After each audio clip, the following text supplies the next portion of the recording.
Hello dear students, how are you all? I know that you are taking a good care of yourself and doing well at home.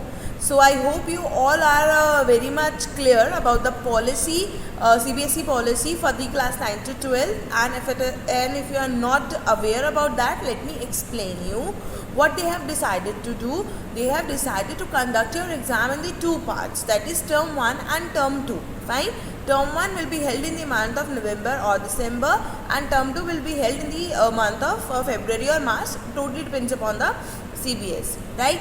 Second, question paper will come from the CBSE itself. It means we are not going to make your annual question paper, right? And second thing is that they are going to divide your syllabus also in term 1 and term 2. Like in the CCE pattern it was there कि जो आपका term 1 में आ गया वो term 2 में नहीं आएगा. Fine. Now what are the main procedure? अब what CBSE are saying, CBSE is saying कि अगर हम due to any reason term 1 नहीं करा पाते हैं तो जो आपका फाइनल रिजल्ट होएगा वो टर्म 2 के बिहाफ पे बनेगा. ओके. एंड सेकेंड, अगर वो टर्म 2 भी नहीं करा पाते हैं तो आपका जो रिजल्ट बनेगा वो टर्म 1 के बिहाफ पे बनेगा, राइट? और ड्यू टू एनी रीजन, अब वो एनी रीज़न मीन्स कोरोना ही है सिर्फ. अगर एनी रीज़न, अगर हम टर्म 1 टर्म 2 बिल्कुल भी नहीं करा पाते हैं, कुछ भी नहीं करा पाते हैं, तो आपका रिजल्ट जो है वो स्कूल के बेसिस, स्कूल वाले बनाएंगे. एंड स्कूल किस बेसिस पे बनाएगा? Your subject enrichment activities, your PTs, your assignments, your test, everything will be considered. It means whatever the project is given to you by the teacher, whether it is an assignment of 5 questions, whether it is a test on a test portal of 10 questions, whether it is a test in the PDF form, or whether it is an activity, whatever the teacher is providing you in any of the subject, you have to do, as you have to submit them with a proof in the sense कि see, it is a hard copy which we have submit to you. You also have to keep it with you, and we ourselves keep that record with us. Fine. So I hope ये clear हो गया. So this side, Surbhi Pasricha welcomes you in the video lecture of economics. So let's begin. So today what we are going to do, in the last Zoom class we have discussed about the remaining topics of lesson number 1. Today I am here with one more case study. आज हम फिर से एक case study करने वाले हैं. बच्चों को थोड़ा सा कन्फ्यूजन रहता है केस स्टडी में, इसलिए मैंने आज सोचा कि आपको वीडियो लेक्चर में मैं केस स्टडी समझाऊंगी, how to do that, how to opt that. Because आपके PT1 MCQ बेस हुए थे तो आपको केस स्टडी में भी समझ में नहीं आया हो, and it is a first time, तो हो सकता है आप थोड़े बहुत नर्वस भी हो, right? So let's begin our first case study. Means not first case study, case study in a video lecture, right? This case study मैं आपको पहले बता दूँ, it's related to the green revolution. तो ग्रीन रिवोल्यूशन हम पढ़ चुके हैं अच्छे से, कोई प्रॉब्लम नहीं है, हम अच्छे से इसे सॉर्ट आउट कर पाएंगे, राइट? पर्शियन व्हील्स के बारे में जो हमने पढ़ा था, वीडियो में दिखाई थी आपको. Fine. So let's begin with. Okay, so the question is, read the source given below and answer the following question. We have to read and we have to sort out the question. The main reason why farmers are able to grow 3 different crops in a year in Palampur is due to well developed system of irrigation. जो main reason है जिससे पालमपुर के लोग जो हैं वो 3 different crops एक साल में ग्रो कर सकते हैं, that is because of the irrigation. Electricity came early to the Palampur. Electricity जो है पालमपुर में बहुत जल्दी आ गई थी.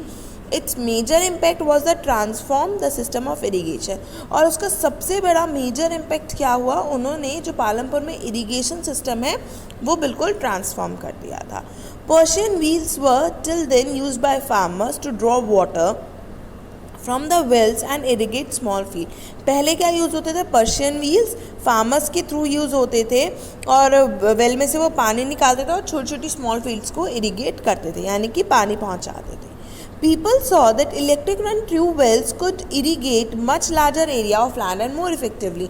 लोगों ने क्या देखा, जो हमारे ट्यूबवेल जो इलेक्ट्रिसिटी से चलते थे वो लार्जर एरिया कवर करते थे और बहुत अच्छे से कवर करते थे. Fine. The first few tube wells were installed by the government. कुछ ट्यूब वेल्स तो गवर्नमेंट ने इंस्टॉल करे थे. Soon, however, farmers started setting up private tube wells. धीरे धीरे जो फार्मर्स जो हमारे जो मीडियम एंड लार्ज फार्मर्स थे उन्होंने अपने ट्यूब वेल्स भी इस्टेब्लिश करने स्टार्ट कर दिए. As a result, by mid 1970s, the entire cultivated area of 200 hectares was irrigated. जब इसका रिजल्ट क्या निकला, जब मिड 1970s आया था तो ऑलमोस्ट 200 हेक्टर जो एरिया था वो आपका कल्टिवेट हो चुका था. Not all the villages in India have such high levels of irrigation. सब villages में इतना अच्छा लेवल नहीं है irrigation का. Apart from the riverine plain, coastal region in our country are well irrigated. Riverine plains को अगर हम छोड़ दें तो coastal region हमारा बहुत ज़्यादा well irrigated है. In contrast, plateau regions such as the Deccan Plateau have low levels of irrigation. और अगर हम plateau region में देखें तो जो Deccan Plateau है उसका सबसे कम लेवल है irrigation का.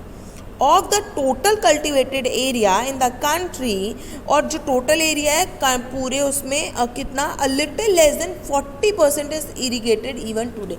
यानी कि जो अगर हम पूरा कल्टिवेटेड एरिया अपना कैलकुलेट करें तो आज भी सिर्फ 40% ही हमारा इरीगेटेड है. In the remaining areas farming is largely depend upon rainfall. और अब भी बहुत सारे एरियाज पे जो फार्मिंग है वो किस पे डिपेंड है, हमारे वो डिपेंड है हमारे रेनफॉल पे. To grow more than one crop on a piece of land during the year is known as multiple cropping. एक साल में एक से ज़्यादा क्रॉप एक प्लेस पे ग्रो करना उसे बोलते हैं multiple cropping. It is the most common way of increasing production, और ये सबसे कॉमन वे प्रोडक्शन इंक्रीज करने का on a given piece of a land. All farmers in Palampur grow at least 2 main crops. ये मैन नहीं है, this is main. 2 main crop grow करते हैं. मैनी आर ग्रोइंग पोटैटो, बहुत सारे लोग पोटैटो करते हैं as a third crop, means third crop उनकी होती है. इन दी पास 15 to 20 ईयर्स, पिछले 15 से 20 सालों में हमने ये देखा है कि लोग मोस्टली आपके पोटैटो को as a third crop grow करते हैं. Fine, okay. Now answer the following MCQs by choosing the most appropriate options. अब हमें अप्रोप्रिएट ऑप्शन चूज करना है. The question is, in the Palampur farmers are able to grow different crops due to well developed system of. अब क्या, irrigation, modern farming equipments, good quality of land और good quality of seeds. क्या आएगा इसका answer, सोचो सोचो. देखो अगर आपको कहीं मिल रहा है पैराग्राफ में इसका आंसर, बिकॉज ऑफ किसकी वजह से कर पाते हैं, it's due to well developed system of irrigation. Second line मिल गया आपको answer, the well developed system of irrigation. तो इसका आंसर क्या आएगा, इट्स आंसर इज फर्स्ट. ठीक है, let me show you.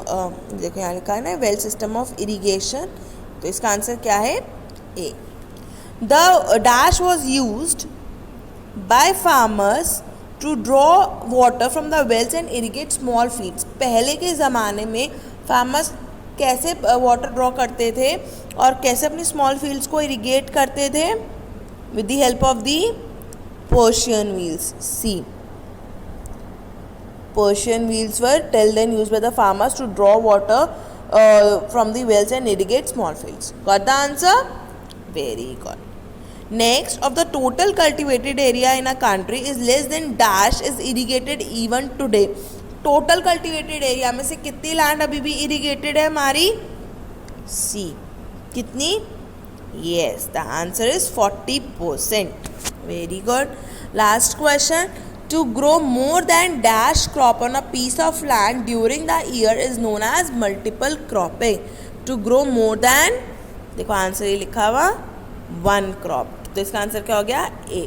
Fine, समझ में आ गया आपको सारे. In this way you have to attempt the case study. Fine, और ऐसे ही आपको केस स्टडी करनी है. And yes, question number 26 common है, यानी कि आपके जो पेपर होंगे 26 में आपको इको की ही केस स्टडी मिलेगी. I hope it is clear now. Okay, so that's all for today. Dear students, request you to stay home, stay safe and take care of yourself. Bye bye.